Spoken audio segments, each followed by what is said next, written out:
बेलापुर गांव में दो भाई कमाला और फजलू अपने अपने घर में अपनी बीवियों के साथ रहा करते थे।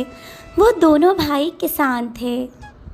उनकी अपनी अपनी फसलें थीं और फसलें उगाकर और अपनी खेती बाड़ी कर कर ज़िंदगी गुजार रहे थे। लेकिन दोनों भाइयों के दरमियान बहुत इख्तिलाफ था। हर वक्त एक दूसरे से हसद करते, जलते। और कमाला तो फजलू से कुछ ज़्यादा ही हसद करता था।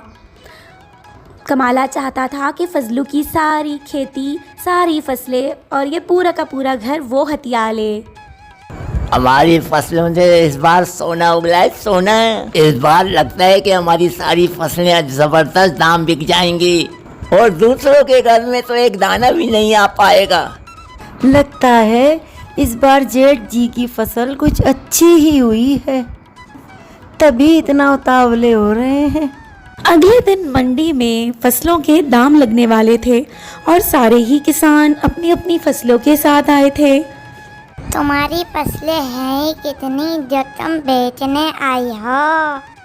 अरे ये तो तुम मुझे ही बेच दो, इसका दाम तो मैं ही लगा देती हूँ। जिठानी जी, आप ज़रा चुप ही रहिए। हमारी फसल ज़्यादा हो या थोड़ी, हमें अपनी फसल पे फ़ख्र है। हम इसको बेचकर अच्छा ही पैसा कमा लेंगे। आप अपनी फसल की फ़िक्र कीजिए। फजलू की फसल चने की थी, इसलिए वो अच्छे दामों फ़ौरन ही बिक जाती है। जबकि कमाला की फसल चावल की थी, उसको बस थोड़े से ही पैसे मिलते हैं। कमाला ये सब देखकर बहुत गुस्से में आ जाता है और अपनी बीवी से कहता है, मैंने तुमसे कहा था ना कि हम भी चने की फसल कर लेते हैं, लेकिन तुम मेरी एक नहीं सुनती। अरे तुम तो बस हर बात के लिए मुझे ही खोजते रहना। अरे तो ऐसी कौन सी ऐसी बड़ी बात हो गई? अरे अगली बार हम भी चने की फसल कर लेंगे। अगले दिन से फजलू और उसकी बीवी दोबारा से चने की खेती की तैयारी करते हैं और वहाँ कमाला और उसकी बीवी भी अब की बार चने की खेती की ही तैयारी में लग जाते हैं। अरे सुनती हो, इस बार फसल के लिए हमें बहुत अच्छी तैयारी करनी है। इस बार भी हम चने की फसल ही उगाएंगे। देखा तुमने, मैंने अच्छा मशवरा दिया था ना तुम्हें कि हम चने की फसल कर लेते हैं। चना बाज़ार में अच्छे दाम बिक रहा है। अब देखो ना कितना अच्छा पैसा मिल गया हमें। इस बार मैं अपनी फसलों की ज़्यादा अच्छे से रखवाली करूँगा और देखना हम अपनी फसल से ही पूरे साल अपना घर चलाएंगे। फजलू दिन रात अपनी फसलों की हिफाजत करता है। उसमें बाकायदगी से खाद और पानी डालता है और अपनी फसलों से एक पल के लिए भी जुदा नहीं होता। जब थक जाता है तो वहीं चारपाई डालकर लेट जाता है ताकि कोई भी उसकी फसलों को नुकसान ना पहुंचा सके। दूसरी तरफ कमाला भी पीछे नहीं था।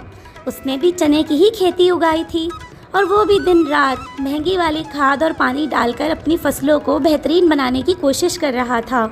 मैं खेत के चारों तरफ कांटे और तार लगा देता हूँ। हमारे पास इसके अलावा कोई रास्ता नहीं है। अगर जानवर ही सारी फसल खा गए तो हम हाथ मलते रह जाएंगे, समझी?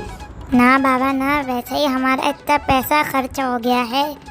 अब मैं मज़ीद पैसे खर्च नहीं करूँगी। ये सुन लो तुम। अरे तुम्हारे भाई ने कौन से कांटे और जाल बिछाए हैं? उसकी फसल भी तो इतनी अच्छी है, तुम भी खुद ही पहरा दे दो। बस कह देती हूँ हाँ। एक दिन कमाला गांव से गुजर रहा था कि अचानक उसकी नज़र फजलू की फसलों पर पड़ गई। फजलू की फसलें तो सोना उगल रही थी, सोना। दूर दूर तक हरियाली छाई हुई थी। कमाला देखकर हैरान रह गया। आज मैंने फजलू की फसलें देखी हैं। अरे हमसे 10 गुना ज्यादा अच्छी फसलें हैं उसकी। अरे ऐसा कैसे हो सकता है?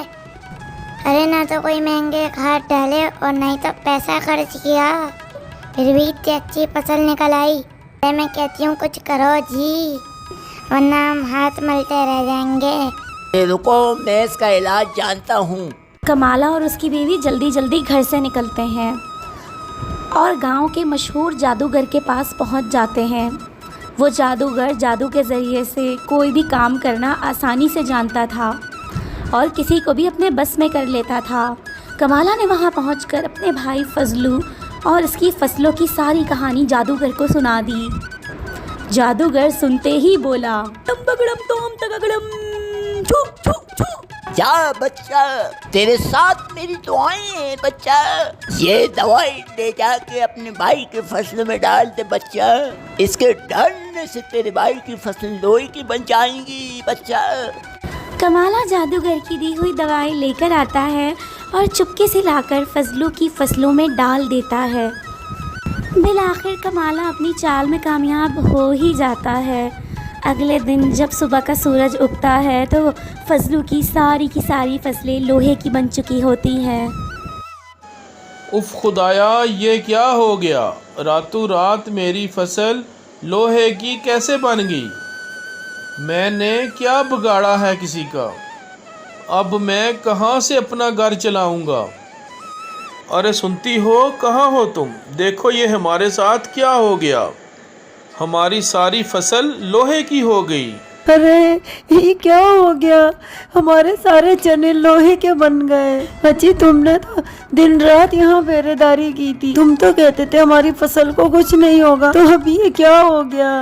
अरे कोई बात नहीं छोटे भाई, कुछ दिन तो हमारे घर से चने लेके बनाना और खा लेना। अरे इसमें रोने की क्या बात है?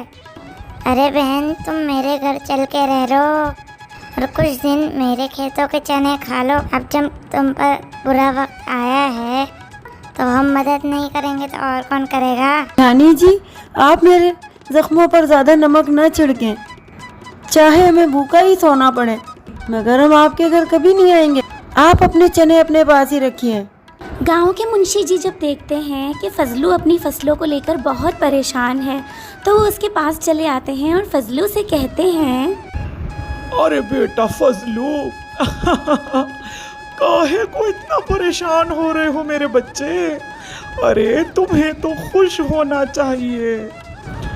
अरे तुम खुद सोचो, बाकी सारे लोगों की खेती चने की है जबकि तुम्हारी खेती लोहे के चने की है।